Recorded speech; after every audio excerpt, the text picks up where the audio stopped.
Okay, good morning, everyone. We will get started with our media availabilities today with Chase Elliott, driver of the number 4 NAPA Auto Parts Chevrolet for Hendrick Motorsports. Chase, there's certainly been a lot of conversation around the great racing this season, and now that we're at the midway point, could you just talk a little bit about that and your outlook for the second half of the year? Yeah, I think there's certainly been some close finishes. I wish we had been a part of some of the some of the close battles there, that we've seen at Phoenix and then Sonoma. Definitely some cool races, I think, from a fan's perspective to watch. So hopefully that's been exciting to see, whether or not fans are at the racetrack or watching from home. I think that's encouraging, and certainly hasn't been a lack of effort to try different packages and see what works, what doesn't, and try to get a direction for moving forward. So one practice session yesterday, obviously a new track surface, bit of a reconfiguration. Can you talk about how things went yesterday for you? Yeah, for sure. I think, for the short amount of time that they redid this place, I was really impressed. Casey came and tested for the team test here a few weeks ago, had really positive comments, and I certainly can't disagree. I think they did a good job with it, and again, to do it in such a short amount of time, I couldn't imagine the workload that the guys and girls had to put into doing it in that short a period. I've got a couple friends in the paving business, and I can only imagine that was a hard-fought few months. So certainly respect those guys for what they did, and hopefully everything holds up like it should, and I expect to this weekend. Okay, we'll open it up for questions for Chase. We'll start back here and then go to Tucker. Kent Spencer, WHAS 11. Chase, with it being a repave and a new surface, do you envision multiple racing grooves, or do you think it's going to be one of those kind of follow the leader type races? I think it's tough to say. Last night I thought that the Truck Series moved the groove around a little bit. Certainly the preferred lane was around the bottom. Anytime you have a new surface, it definitely it takes some wear in time. And to me, I think the best example of a good repave here as of late was Kansas. Kansas to me was a place that I wasn't a part of the first race or two there, but it didn't seem like very long after that groove started to move up, and now we race from the bottom up to the wall. So I think some of the similar approach methods were used into paving this racetrack, and even maybe some things that they used at Kansas, and I think even took a few steps further. So like I said, this is only the second or third time cars have been on the track, so certainly there's going to be a groove that is going to outweigh others. So I think that's the bottom right now. I hope that moves around, and I think as you get later into a run, if tires do fall off like we all hope they do, I think that's when you're going to see the ability to move around. But while the tires are good and fast, I think it will be a tough thing at first, but hopefully it moves up after that. We'll go to Tucker next. Tucker White, SpeedwayMedia.com. Chase, given the two races we've used the lower downforce package at our tracks with, let's say, with a fresher surface, wouldn't it be in the best interest of the drivers for there to be another race at a track with less that's much harder on the tires, like say Darlington? Yeah, I think it raises a good point. I wouldn't be opposed to it by any means. I do think you take that downforce away. Obviously, like you say, going to Michigan, which is a surface still has a lot of grip. It was paved not too terribly long ago, and then to come here, I think it raises a good point. I wouldn't be opposed to it by any means. I don't know that it would change things a ton. I do think you're going to see some of the same characteristics with more tire fall off. I think that would be the biggest factor that would change. I don't know that would change a ton of things, but it could be the greatest thing ever. So I wouldn't be opposed to trying her out. Okay, if you have a question for Chase, please state your name and affiliation. We'll go back here. Chase, with this being your first year in this series, is it nice to come to a place where there's been so much change, where you feel like you're kind of on the same level playing field as everybody else?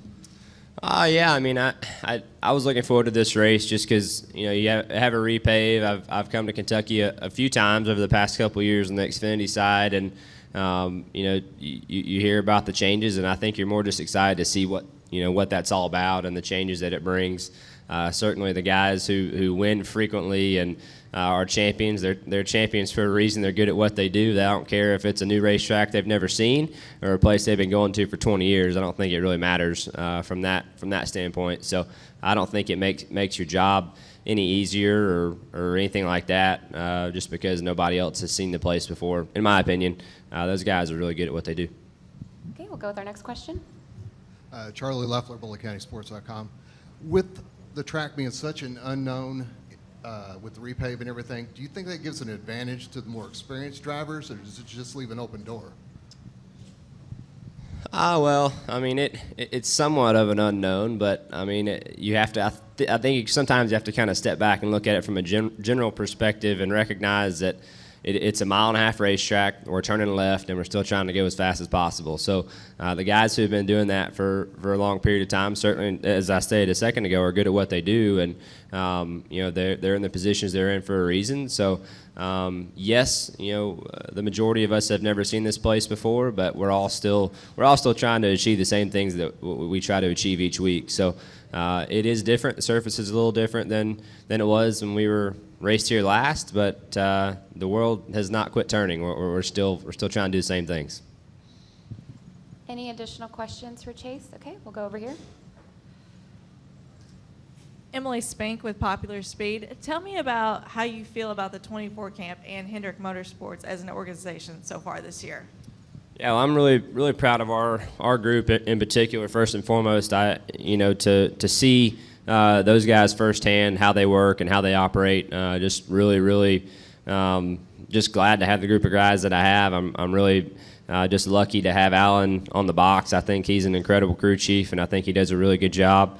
I don't think he gets the credit that he deserves, in my opinion. I think he's definitely a good leader, and I think a lot of our guys respect him, and he knows how to put the right people in the right places, and that's an important thing as a crew chief goes. So I've enjoyed working with him, and I hope that I hope we can try to get better throughout the year. I think we've definitely had ups and downs. We're not where we want to be. We're about 2 or 3 stickers short of where we want to be up by my name on the car. So if we could get some stickers on our car, that would be a big goal for us. That's what we want to do. That's our goal, is to try to get to victory lane, and we. I feel like I have a team that can do that. But, as I've said before, you can sit around and talk about it all day long, but until you do it, it really doesn't matter. So just trying to go get the job done and just focus on what matters. Okay, we'll take our next question from the back. Lita Jarlis from WLKY in Louisville. Chase, how big of a difference is turn 1 and 2 compared to 3 and 4? Some of the guys yesterday called, turn 3 treacherous and, hold on to your butt type corner. Yeah, 1 and 2 is, it's got a good bit more banking than 3 and 4 does. I feel like the radius is a good bit tighter. The groove hasn't really moved up a whole lot, so you're really chasing the yellow line around 1 and 2. 3 and 4 was really slick to start the day yesterday, and it seemed like as we laid rubber down on the racetrack that got better. But definitely it is slick to start. I'm not sure if that's a rubber thing from series to series or just the way the track was sitting, and a lot of times when you get a new paving surface, there's a lot of grit and things that the racetrack seems to accumulate and likes to sit on the racetrack. So I'm not sure exactly what that was, but that did get better throughout the day. But 3 and 4 is really exactly like it was when we were here before, just minus a few bumps here and there, and the surface being new. But as far as the banking angle, the banking on the bottom of the racetrack to the middle as you move up is all the exact same. The radius is the same. Your visuals are all the same, just the surface you're on is a little bit different. So 3 and 4 is very similar to what we've seen here in the past. 1 and 2, like I said, it just seems like it has a little bit more banking and a little tighter radius than what I remember here in the fall. All right, Chase, before we let you go, NAPA Auto Parts is back on the hood of the 24 this week, but with a new look. Could you tell us a little bit about that patriotic paint scheme and NAPA's Get Back and Give Back campaign? Yeah, absolutely. I love our paint scheme this week. I think it looks awesome. I wish we ran it more often. But I've been fortunate to be a part of this initiative the past couple of years. They have the Intrepid Fallen Heroes Fund on our car. NAPA has done a great job of supporting them and supporting men and women who serve our country. And we've done this the past 2 years at Daytona, and they wanted to do it again this year, and I'm happy to be a part of it. NAPA, like I said, does a great job of giving back, and they, to me, are doing their job there and supporting every way they can. So I'm glad to be a very small part of it this weekend, and hope that we can raise some awareness and give back to the folks who let us do what we love to do. Any final questions for Chase? All right, Chase, thank you so much. Good luck this weekend. Okay, ladies and gentlemen, we'll continue with our morning media availabilities. We are now joined by Matt Kenseth, driver of the number 20 Dollar General Toyota for Joe Gibbs Racing. Matt, there's been a lot of talk lately about the great racing this season. So now that we're at the midway point, can you just talk a little bit about that and your outlook for the second half of the year? Yeah, I mean, it's hard for me to judge the racing all the time as a race fan because I'm in there, and I think the great racing are the ones that I'm up front and I win. But the racing has been good. There's been some really good finishes this year. It's been fun to be part of it. I just wish I was in the mix a little more often. But yeah, it's been good racing. It's been fun so far. Okay, we'll open it up for questions for Matt. If you have a question, please raise your hand. We'll get a microphone to you. We'll start back here and then go up to Jerry and then Tucker. And Spencer, WHAS 11. Matt, you know, you've been here over several years. They always used to dub this the roughest track on the circuit. Now with the repave, how much different is it? I'd say it's the roughest repave on the circuit. They didn't get rid of all the bumps, that's for sure. But it's a lot different. It was really unique before with all the bumps and the seams that were getting wider and all that stuff. So it's definitely a lot different than what it was. It's kind of a typical repave. You know, there is some bumps, but it's pretty typical. So I thought the truck race they were able to get outside just a little bit, but I think they're on a little softer tire. So hopefully the track will widen out just a tick. Hopefully tonight and for tomorrow night. Go to Jerry. Gordon Performance Racing Network and Kicking the Tires. From a fan perspective, from a driver's perspective, is there too much thing as too little downforce? And some were saying that about Michigan, but with this new package going into 2017, have you thought about how far NASCAR should go with this? No. I mean, I don't know. I don't know where the line is, what's too much, what's too little. It all depends upon, what you're really trying to accomplish. So, me being a driver, I concentrate on, what's best for us and the 20 team and what we can make work the best and all that kind of stuff. So I don't think drivers necessarily give unbiased opinions necessarily when it comes to rules packages and things like that. So I really think that you kind of got to watch the racing and let NASCAR media fans, everybody that's watching the product and enjoying it, kind of judge is the racing overall better, more exciting, trying to accomplish the things, whatever it is they're trying to accomplish, or isn't it? So I think the racing this year has been pretty good. There's been some pretty good finishes, even without cautions right at the end and stuff like that. There's been some real close finishes, and the racing's been good. So it seems like to me, when I go back and watch some of it, I feel like it's more exciting. Okay, we'll take our next question from Tucker.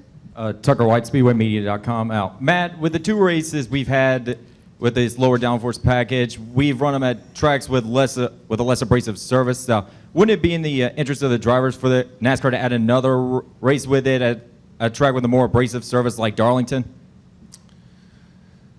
Again, I don't know. I mean, honestly, I just try to let them make the rules what they think is best and just try to figure out how to make it work for us. So certainly coming to a repave, this place is a little bit probably all by itself this year. I don't think we'll go to another track that's really like this because of the new pavement and the tire combination and everything that we have. So I don't know that it's the best place maybe just to judge the aero package. I think Michigan's a pretty good judge. I mean, there's only one race on it, but that place is starting to wear in a little bit. They've been able to bring a little bit softer tire. The groove has been widening out because it's been a few years since the repave. So, I mean, I think that's I think it's our fastest top speed track we go to. I mean, I think that's a pretty good place to evaluate it. Okay, we'll take our next question right here and then back up to PRN.